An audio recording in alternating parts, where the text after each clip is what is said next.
Hello everyone, welcome back to the second channel. Video today, short video, but I wanted to discuss this monstrosity I saw on Twitter. Didn't really feel like it warranted a main channel video. But either way, the DeSantis bros have lost their mind. Now, I like Ron DeSantis. I think he is a solid governor, arguably one of the best governors in the nation, if not the best governor in the nation. I think Greg John Forte up in Montana arguably may be outpacing him at this rate, but either way, he's a really good governor. Don't have a problem with him. Still, I'm skeptical of him at the national level, especially because of a lot of his past stances on the issues that set Trump apart from the rest of the Republican pack in 2016. Now, there's a lot of these guys on Twitter who are just really fed up with Trump, and they LARP, and they're like pro-DeSantis, and they want to get rid of Trump, and they kind of have TDS in a way. A lot of them did support Trump in 2016 and 2020, but in the primaries, a lot of these same people in 2016 were vehemently anti-Trump. They called him unelectable. Many thought that he would not win in 2016.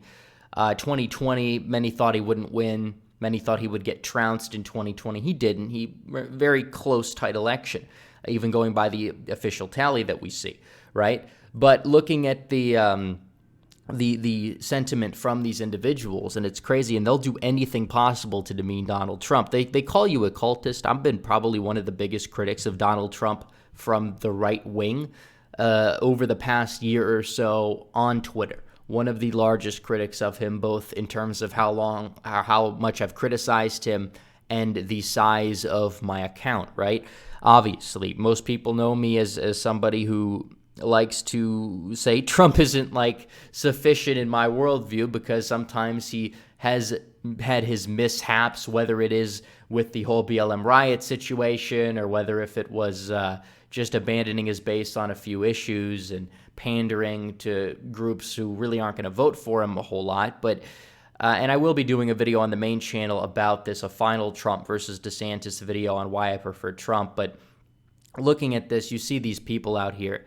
They're now faking text messages, trying to get their point across, which is pretty strange because these people are really not very consequential. But the tweet kind of blew up because it was pretty funny that even the DeSantis fans that I know, some of the biggest DeSantis bros on Twitter, were laughing at this and calling it fake. Now, you have a guy out there whose account was made in January of 2021.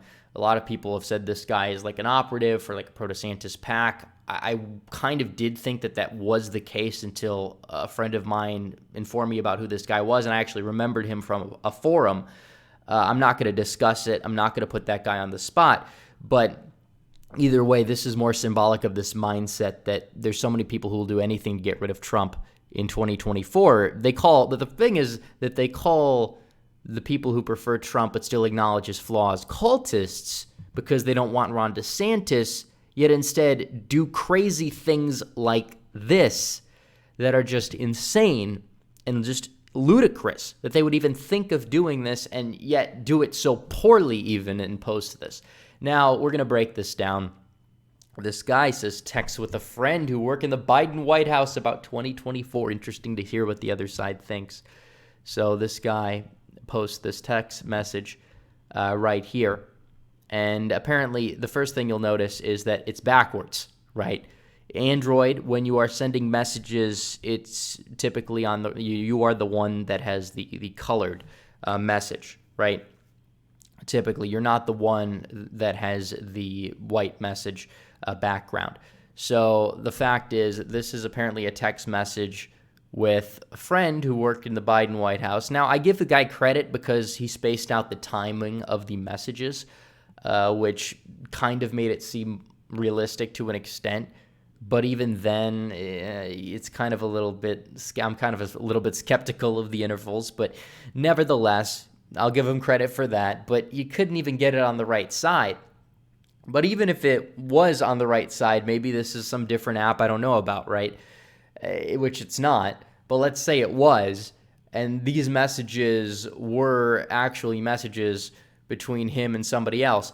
Nobody in the Biden White House is going to talk about Joe Biden this way, saying we got to drag his old ass out of there and inject him with medication, first of all. That would be national news if that got out. If anybody talked with somebody in the Biden White House, and apparently Joe Biden was having staffers who were insubordinate. And this dumb to send it to a conservative, right, that somebody who identifies as a conservative who does not like Joe Biden, then obviously we know it's fake. We know it's fake. There's no way anybody would ever say this. So why not Harris, the guy asks, and apparently saying that this guy likes Harris personally, but she can't win a general election. Nobody in the White House thinks she can except maybe Harris herself. Now, honestly, that part is technically true, but nobody would talk about Kamala Harris that works that way in the White House. Maybe they would say it in a nicer way, a nicer fashion. They'd say Biden's probably more electable than Harris, but they wouldn't be giving inside secrets like this to somebody. And if they were, it'd be national news if it ever got out. I can't believe that a person would be this stupid to say this stuff. Is Harris less electable than Biden? Yeah, I think Harris is probably less electable than even Hillary Clinton at this point. Because she maintains a good deal of Hillary's weaknesses without even some of the strengths, you could say. Her ability to fundraise is not going to be the same level, but at the same time, she's just not a likable candidate, and she'll probably call people racist and sexist if they say that, which is just simply not true. She's just an unlikable candidate altogether. So looking at that, the next message says, lol, who do you and your Dem friends and network fear the most in 2024? So then the message goes, effing DeSantis. He's a Reagan-Trump hybrid, but young, smart, great background. First of all, I don't think that a whole lot of people that work in the Biden White House would be praising Ron DeSantis like that. Now, are there some people who probably are more afraid of DeSantis that work in the Biden White House? Probably, but I don't think they sit around and think about this all the time. Especially to say effing DeSantis and using that emphasis. But really, there are people who would probably fear Trump more than DeSantis who work in the Biden White House as well.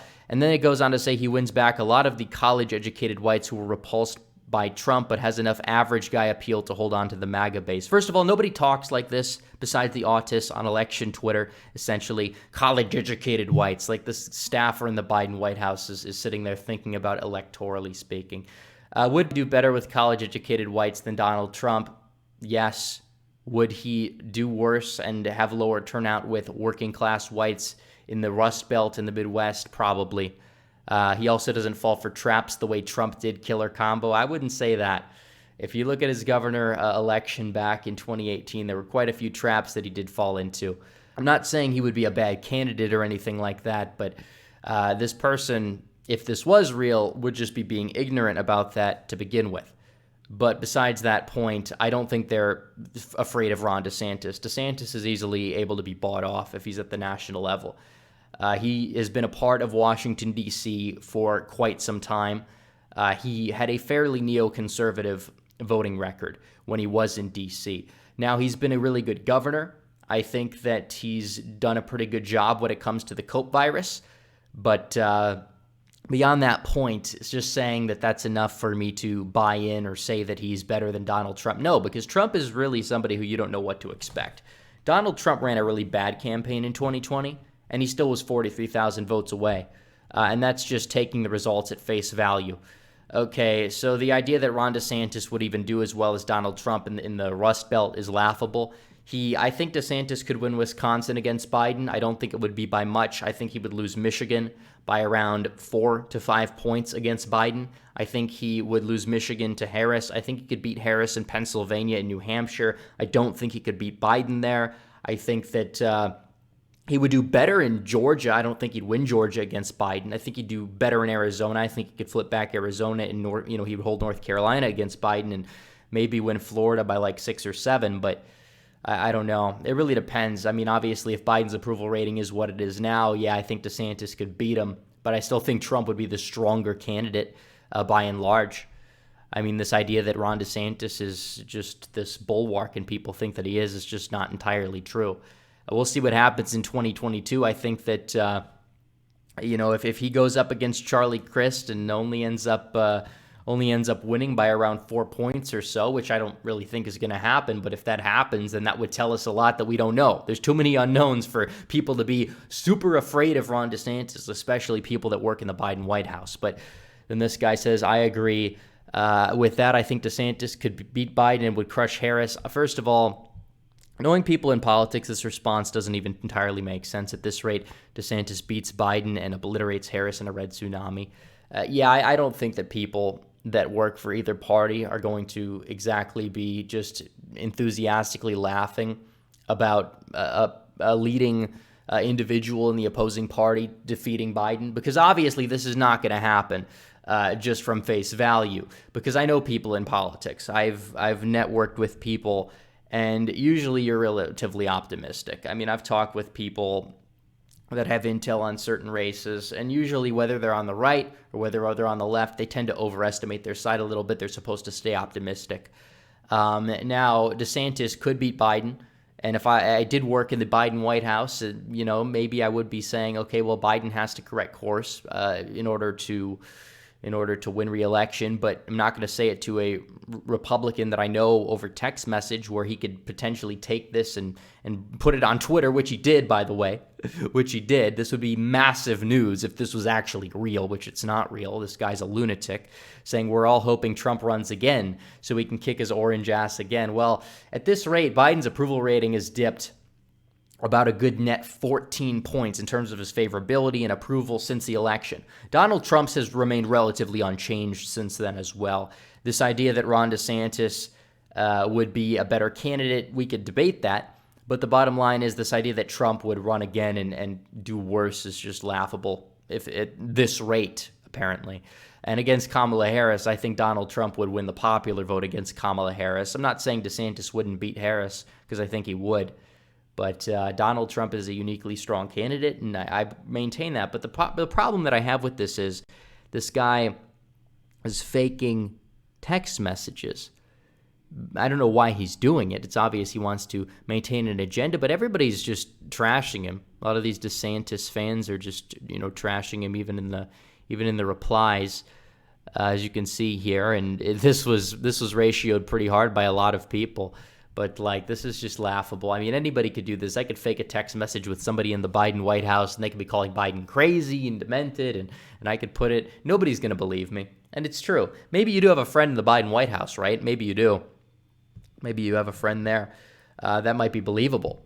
But this idea that they'd be trashing Biden and saying that they're so afraid of Ron DeSantis just doesn't entirely add up, even with the logic, especially with the logic that a lot of these neoliberals use. Now, there are obviously neoliberals that I've seen on Twitter that are actually more afraid of Trump, and they think DeSantis would be easier to take down because he has a lack of charisma and base enthusiasm, although there's others who say that Trump would be harder for Republicans to win with because he inspires a lot of anger, although a lot of people are not happy with Joe Biden to the point where I don't know if that's entirely going to matter, because there's a lot of people now, if you look at Biden's approval rating, who's going to show up for this guy? Obviously, there's going to be a lot of people foaming at the mouth anti-Trump, but those people are no more than 45% of the population in terms of the electorate. So that's really where we're at right now. Let me know what you guys think about this in the comments. But anyways, guys, make sure you like this video, sub to the second channel, and Red Eagle out.